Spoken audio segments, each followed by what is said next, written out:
The first one is there is no us and them, but rather we.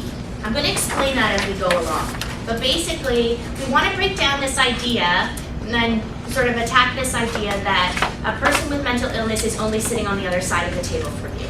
Mental illness is not something that clients have. Mental illness is something that affects all of our lives. We're often very constricted by time, but you can begin to build a relationship immediately. And where the relationship comes, that's where the change comes, that's where the support comes. You can't do anything without the relationship. You can't necessarily alleviate a person's symptoms, but we can do a lot to support them. The third thing is TREES works from a strengths perspective. So instead of leading, many of the people we work with are very used to leading with their deficit foot. They're used to presenting what they can't do in order to get services. They've been told again and again and shown again and again that they have to show what they can't do.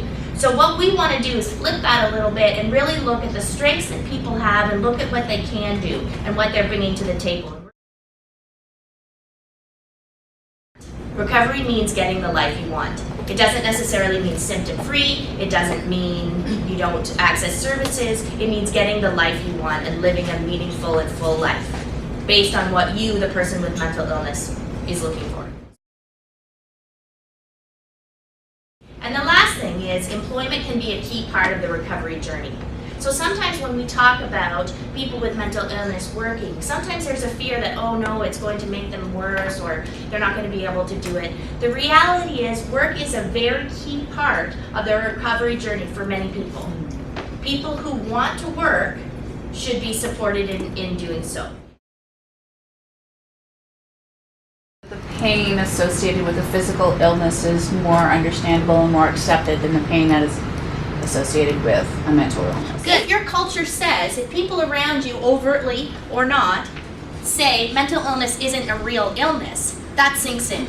And then what happens when you get sick and how do you deal with presenting that to others and grappling with that yourself? It feels less legitimate for many people than a physical illness. Imagine if the media portrayed everyone with diabetes as violent. But imagine every time diabetes came up on the news, it was connected to the sentiment, so-and-so took their insulin this morning and then went out and shot up a group of people. You don't see the whole picture when you first see a person. You might see a mental illness or you might see a bit of skill, but until you really get to know them, you don't know the whole picture. I don't want to be one of them. Okay. And at one point I had to say I am one of them. Real people sharing their stories helped a lot. The sharing of the experiences by the leaders and the guest speaker were very helpful.